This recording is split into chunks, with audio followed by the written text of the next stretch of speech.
While West Virginia has one of the most majestic landscapes in the nation, it also possesses a deep-rooted problem that is destroying our people. By learning more and working together, we can overcome. Adverse childhood experiences are experiences that happen at any point from the time a child is actually still in the womb all the way to age 18.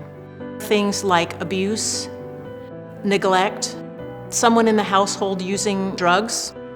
As these categories accumulate, it leads to more risk for a poor outcome in adulthood, like risky behaviors, starting to smoke, using alcohol, using drugs, including intravenous drugs, IV drugs like heroin.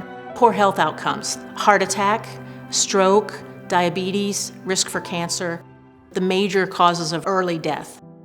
Since West Virginia has the lowest life expectancy in the nation, it's likely that we have one of the highest overall occurrences of ACEs as well. In West Virginia, we've had some recent research that shows at least 17% of our population has an ACE of 4 or higher.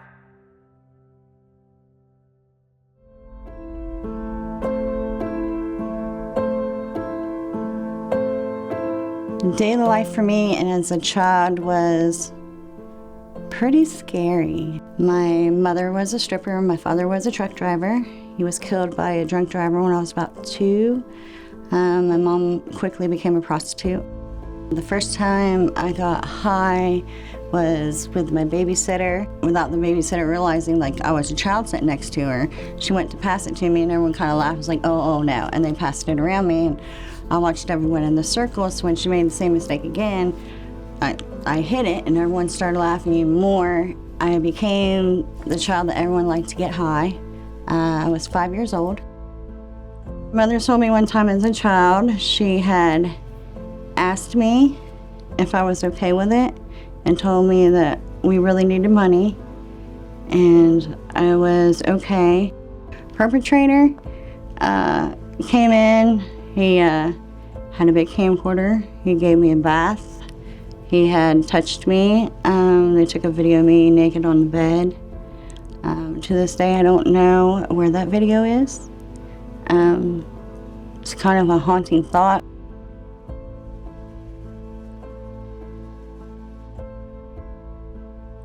I was given up for adoption at birth, and so that led me here to West Virginia. My mom thought she couldn't have kids at the time, so she adopted me and then ended up getting pregnant with my sister. When we were toddlers, she was divorced. My mom did eventually end up marrying a man, and he sexually abused my sister and I until we were about 9. Things just got worse from there. My mom ended up getting a divorce, but she never pressed any charges, which I had a resent for that for a long time. There were a lot of things in my childhood that made me feel helpless. And so having control of this, not being able to have control of a situation when you need that, just thrive, because I've needed that my whole life. It was heartbreaking and scary.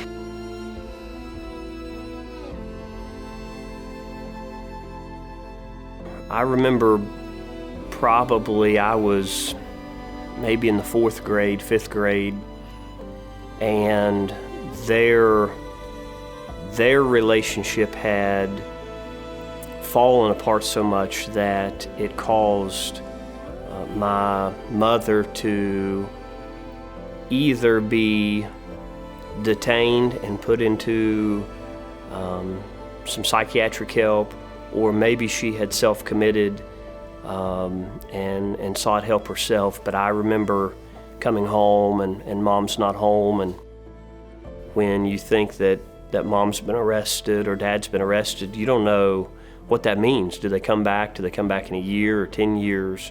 And then obviously, when I was 14 years old and both of them left, and more or less abandoned my sister and I remember riding my bicycle a few miles up the road to a gas station, and I remember buying a few cans of soup, and I remember buying some strawberry wafers, like the little wafer cookies, and I took those and I hid those in my bedroom, and I thought, with food there, that I would be okay. So I remember the feelings of concern and despair or hopelessness, and trying to pacify those feelings by going and buying a few cans of soup and some cookies so that I knew that I would have food in the house.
The young man, Quinton, is at a crossroads. Has some indicators that he may have a high ACE score, but that ACE score does not need to define his future. At 22, I had my first daughter, and her dad ended up using pain pills, and so right before her her 1-year-old birthday, I kicked him out of the house. Years down the road, I do get married again, and I have my beautiful daughter, Charlie, and eventually my husband started drinking more heavily. One day he got physical with me, and then that's all it took, because I remember my adopted dad would do that to our mother when we were kids, and we would vividly remember us jumping on his back and screaming and saying, "Don't hit our mommy." And all I could think about was my daughter seeing that. And I was, regardless of how much I always wanted a good family growing up, it was my dream. I was not gonna let them experience what I experienced.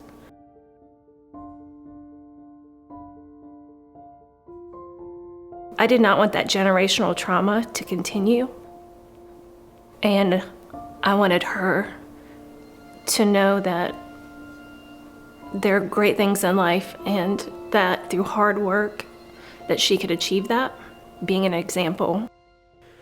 Well, after I was adopted, or after I moved to West Virginia, life was completely different. I moved into home with my great aunt and great uncle, both of them probably late 50s. Both of them had great jobs. It was altogether different than my childhood.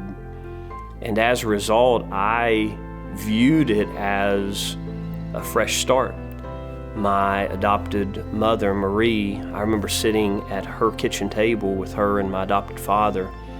They said, "You've moved all this way into a brand new community. Nobody knows you here but us."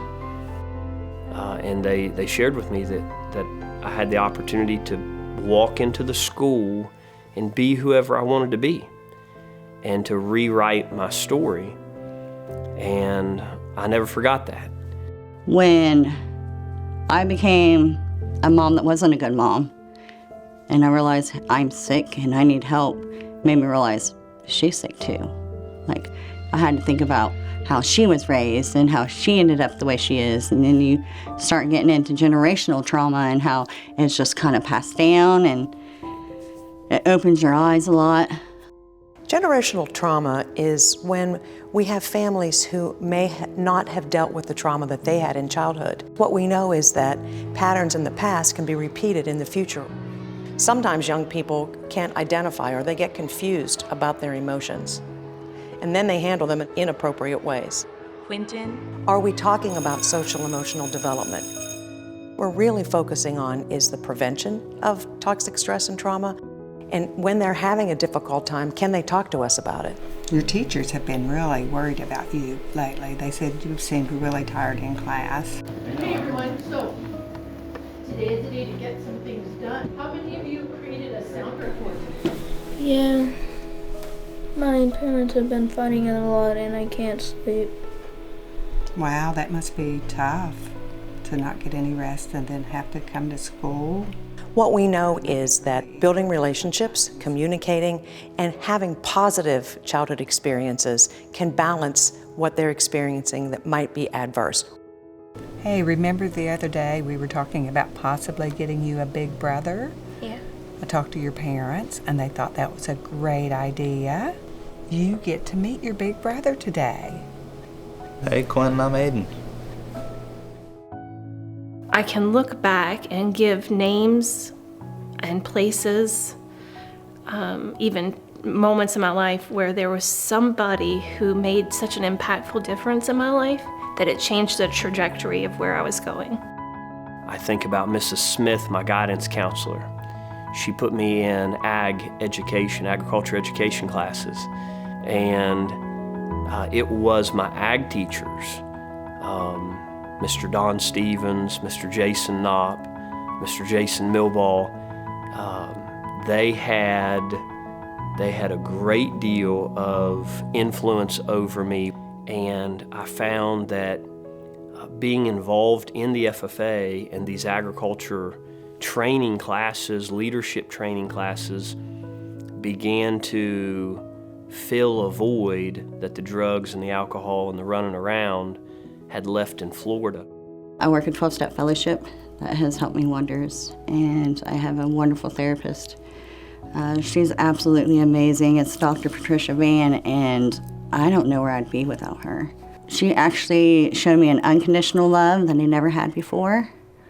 And so coming into like a 12-step fellowship, I never really knew what love was. I'm often asked if there is hope for a child who's experienced trauma. Absolutely, there is hope. The more a child has caring, healthy relationships, the better he is able to recover from trauma. Relationships are a key factor in all of our development, but the real therapy is about human love. I believe that love is probably the thing that made the most difference in my life. I always felt loved, even in the devolving of my childhood. After I was adopted, my adopted parents exposed me maybe to a new love that I'd never really experienced before. And I began to realize that these individuals allowed me to come into their home, and they're pouring themselves and their livelihood into me when they didn't have to. They chose to. And I'd never really experienced that before. But I absolutely believe that love did make the difference in my life.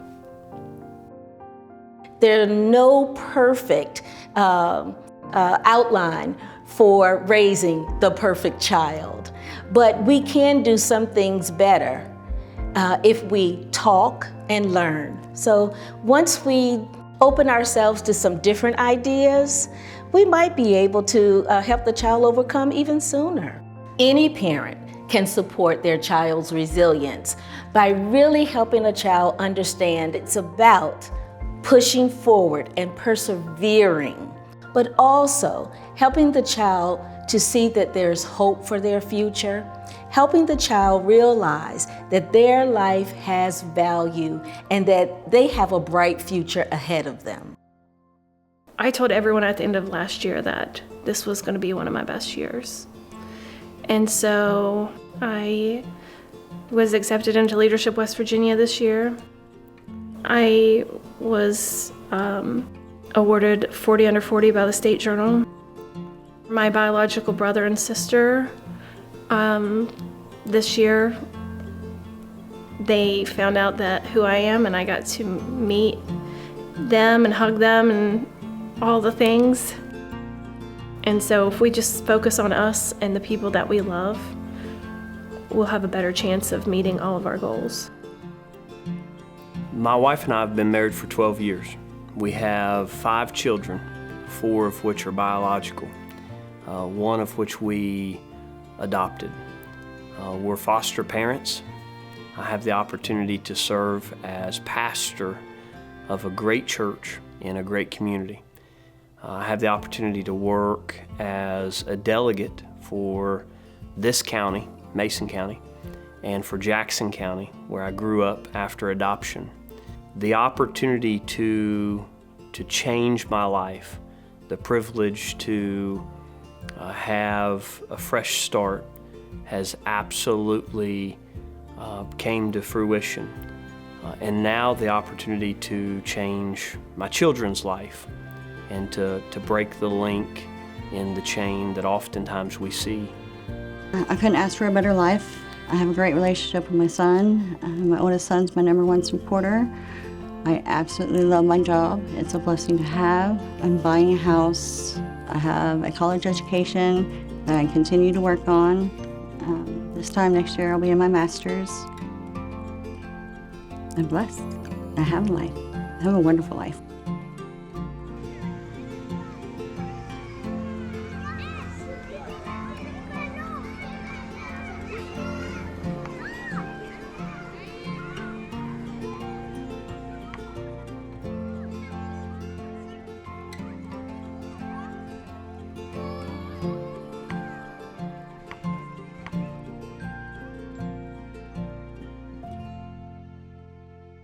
Although the individuals in our story received the support they needed to become thriving adults, many who experience trauma as children don't have happy endings. Far too often, forgotten children become forgotten adults. It takes a village to repair the damage of generational trauma. It's up to each and every one of us to prevent ACEs and help families heal. Do your part to break the cycle. Learn more about ACEs, build connections and nurture relationships, and inspire hope in others. Become part of the ACEs movement in West Virginia. Visit our website, acescoalitionofwv.com.